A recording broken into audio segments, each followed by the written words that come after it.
Hi, welcome everybody to Cultivating Cadence. I'm so glad you're here. Today, let's talk about breaking free from expectations and reclaiming your life as a mom.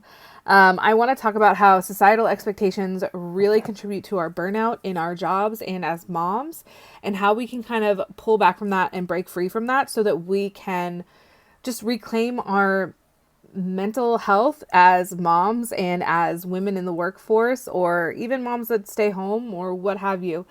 If you see me looking over here, this is where my notes are.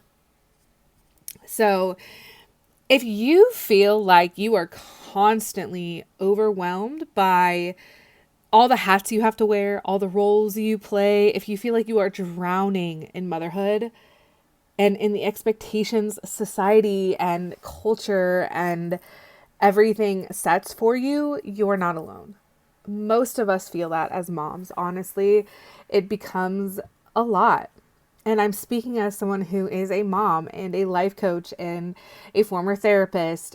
These are things that come up a lot.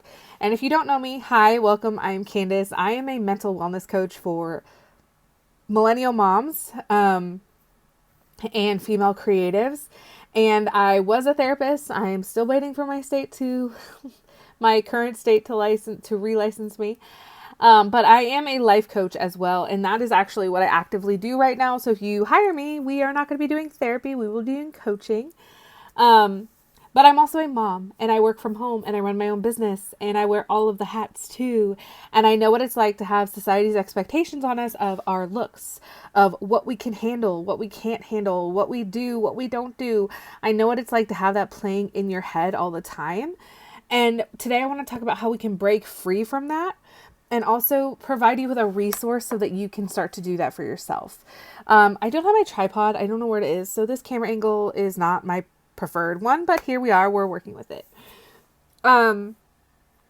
We see it all around us, whether it's Pinterest perfect parties or Instagram worthy homes, or we see like what our religions say it's supposed to be like as moms. If you are a Christian, if you are deconstructing from your faith, you might have heard yourself compared to that Proverbs 31 woman, this elusive, perfect woman of the Bible. And there's so much to unpack there that we are not going to do in this video today, but I would do another one on it if someone wants it. But there's constantly a daily barrage of input for us to take in, to compare ourselves to. And I literally just posted an Instagram reel, and I'm making another one, but of a different perspective of like ways we can quiet the comparison monster, because there's a barrage of information coming at us that we need to hold ourselves to, that we need to compare to. And so the thing is, we might have it all together or want to have it all together or think that everybody else has it all together, but most of us don't. We just don't. We let balls fall. We choose what our priorities are. We choose what to make important and what is not important. And the truth is, the secret that you might not have been told is that you do not have to let these unrealistic expectations determine your life. I know, it's kind of shocking, right? But we can break free from this. We don't have to keep up with the Joneses or the Kardashians or whomever you're trying to keep up with these days. Believe me, I have not once ever been trying to keep up with Kardashians, but I know people out there who are. But you know what I mean? You don't have to keep up with anybody that you see on the interwebs. Not even me. Not even me, okay? Here's the truth. You set the tone for your home. You set the tone for what works for your family, even if it doesn't match society, even if it doesn't match what everyone thinks you should be doing, even if it doesn't match what the wider narrative is. You set the tone for your family. Even if it's counter to social norms. And that's the beauty of being moms. That's one of the best things, is that we get to determine what's right for our homes. When we take a look at these societal expectations, and we look at the expectations we place on ourselves, and we look at our familial expectations, aging parents, right? we have to look at how these actually contribute to a burnout, the lack of balance we feel in our lives, the amount of imposter syndrome we feel. So I want to talk about how we break free from these expectations and how we really find ourselves whole, healing mothers so that we can be whole, healing mothers for our children. Society sets up unattainable standards. If you think about it, we went from boss babe culture to trad wife culture. Now we have gone through so many phases, so many things, which is why we as moms have so much information that contradicts each other. You have to put everyone else's needs first. No, you have to prioritize your needs. I argue there has to be a balance there. But again, that's my argument. We have to only feed our kids like whole raw foods, or your kids should be able to have sweets every so often, or you have to breastfeed. Feeding formula is fine. Nobody should be breastfeeding, which I think is a silly take, but I've heard it once or twice. Moms should breastfeed, but they shouldn't do it in public because it's indecent, which no, it's life-giving, but whatever. We're not here to argue. We have, you should go to work, you should stay home, whatever it is. We have all these things that come into play. And if we're in religious circles, they go even deeper because they tie into our faith. When we strive to live up to these expectations, sometimes we find ourselves falling short. It's not easy. All over social media, in politics, in our churches, we are faced with what women should do: work or stay home, be married without kids, have a family, have hobbies, have friends, be married, put everyone else's needs above your own. We are encouraged to get our pre-baby body back as soon as possible and maintain a feminine figure. And for someone like me who is chronically ill and has medications that contribute to the fact that I can't lose weight and that I actively gained weight and now I'm actively trying to lose weight, we're also inundated with the body positive space. You should accept your body at any size, and if you're actively losing weight, you're harming people, which is not true. For some of us, we have to. We have to for our health. We have to for our well-being, right? So we're faced with these through the news, local laws, social media, and our families. Our families have expectations for us too. Now, I'm not here to tell you women should stay home, women should have families, women shouldn't stay home, they shouldn't have families. No, I firmly believe women should make their own decisions on, do they have families? Do they stay home? Do they work outside of the home? Do they work in the home? I personally believe that should be left up to the woman and her partner, if she has a partner. But mostly on her, right? But yes, it does need to be a family decision to some degree, right? But this is not about what women should or shouldn't do. What I am suggesting is there might be better ways for women with families to do women with family things without meeting every societal expectation or without giving up their selves. Studies have recently shown that this relentless pressure is taking a toll on our mental well-being. It is having an impact on our physical well-being. These attempts to juggle all the roles, all the unrealistic standards, all of the things is starting to affect us internally.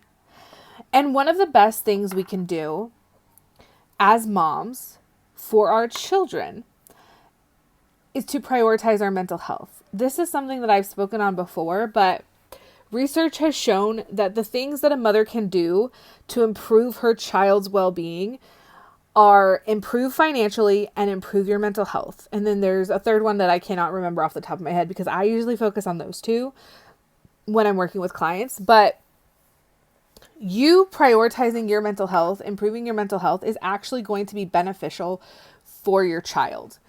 And right now, what we are seeing, especially in a pre-COVID-19 world, is that moms are experiencing stress, anxiety, and depression in vast numbers that are rising. And the post-COVID world is different than the pre-COVID world.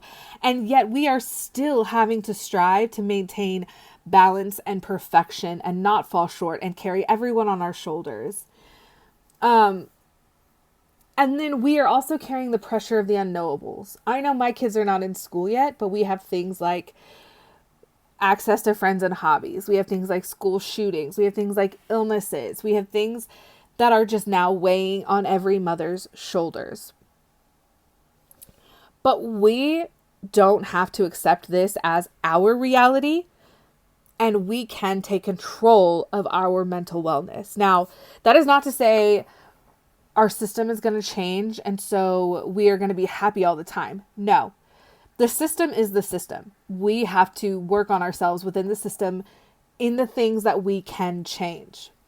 So I am not suggesting that everything is going to be gumdrops and roses. What I am suggesting is that no matter how tricky the systems we find ourselves in, we don't have to stay trapped in the cycle of exhaustion and overwhelm and all of that.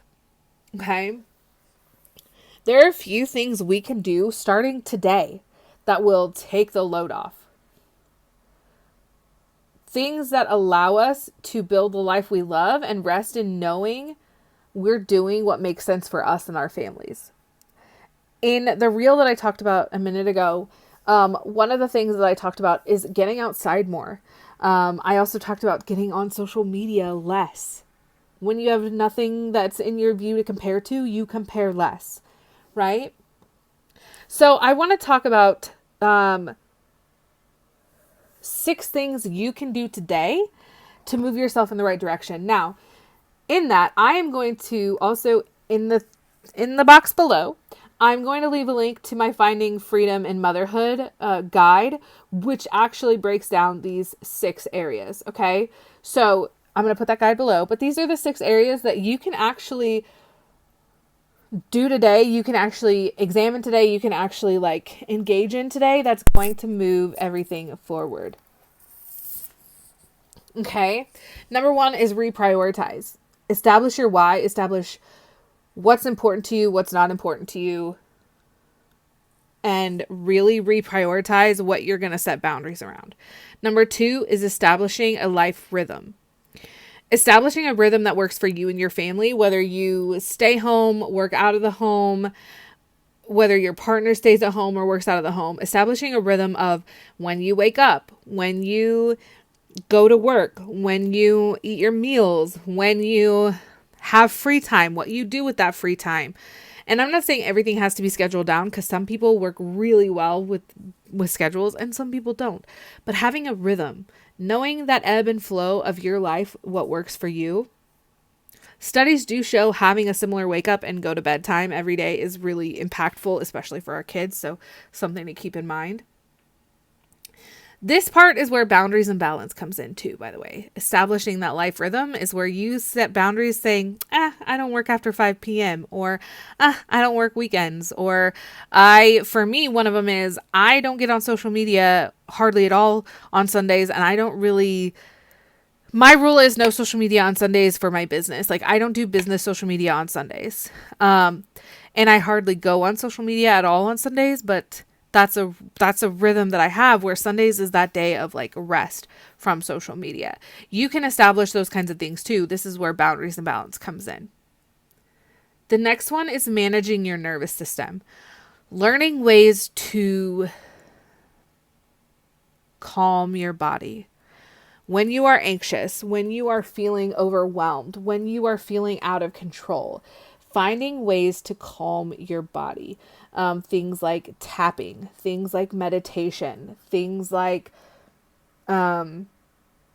deep breathing, or one of my favorites is the body scan. I love body scans. One, they help me realize where I'm actually holding the tension, and 2, they really just help me be clear on what's going on with my body. So managing your nervous system, because your mental wellness is not only about changing your thoughts, and it's not only about what's happening somatically in your nervous system. It's a whole system. The next one is improving your coping skills. Now, this one's not so easy to do in one day. Like, you can't just all of a sudden be like, yay, I have new coping skills. But you can assess the coping skills you have now and then seek out new ones for yourself. So whatever you do now to cope, if you notice that it's not working, it's not serving you in this season, you can seek out new coping skills. You can seek out new ways to calm yourself, calm your nervous system, react to things a little better, right? And the last one is start a deep practice of gratitude. Study after study after study has shown that if we practice gratitude, genuine gratitude for the big and small things in life, we improve our mood, we improve our mental stability, and we improve our outlook on life. So if you start to adapt and adopt a practice of deep gratitude, a daily practice of gratitude, for me in my planner, which I believe I have right here. In my planner, which I didn't do yesterday, but I write out a gratitude list every day. So I have my to-dos and stuff, but I have my gratitude. So I'm starting to try to get back into a daily practice of gratitude. And they can be simple things like, let's see, this week, the beach was one of them. I'm always thankful for the beach.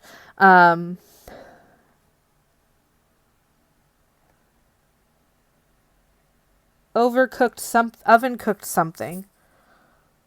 Oh, oven cooked fajitas. I made oven cooked fajitas on Monday, and apparently like that was something that I was really happy about. They were really good, by the way. Tuesday was my mom's birthday. She is top of my list that day. Also our safe home. Like, it was a really rainy day, and having my kids in a safe place where they can play and run, but it can be something as simple as your food, as whatever, and something as grandiose as the place that you live, the places you go, the partner. It helps you, I guess, in a way romanticize your life, but it is empirically evidenced that this is actually an important habit to develop. Now, we can't completely ignore the systemic issues and pressures altogether. That is unrealistic. But what we can do on a personal level is find a way to get our own joy and fulfillment and peace of mind back. And this is how we do it.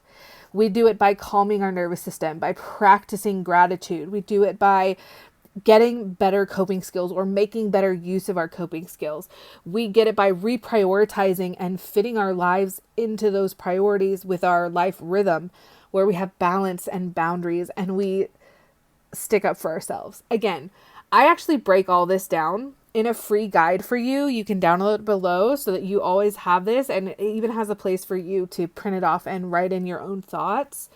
And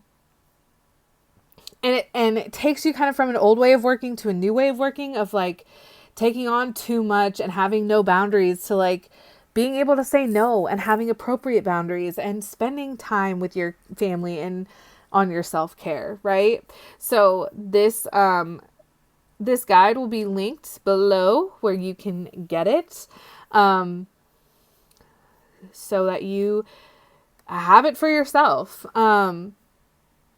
The journey of motherhood is full of ups and downs. It is not perfect. We are not perfect. Every day won't be perfect. Every day won't even be happy, to be perfectly honest with you. But we can have more peaceful, calm days than not. I want to do a few videos about slow life, slow living, about intentional, I guess not even slow life, I guess intentional. My goal is to help my clients be living intentional lives, be living intentionally in motherhood, and have lives that suit them in a modern world where we are just trying to find our way. So as moms, it is time for us to prioritize our well-being and rewrite the narratives of motherhood on our terms. That is what it's time for right now. So, if you resonated with any of this, if you feel like you needed this reminder, please let me know below. Like, comment, share this video. I would love it if you would if you feel like this resonated, if you would download that guide and have it with you, like to reference, that would be great. But I hope that in watching this, you can realize that you can stop striving for perfection and embrace the messy beauty that is your reality, the reality of motherhood, that you can make it your own brand of motherhood, because you deserve to live a life that is fulfilled and joyful and abundant. And not just abundant in money, but abundant in love and time and mental peace. So that's all I have for you today. I hope to see you in the next video, and I will talk to you guys soon. Bye, everybody.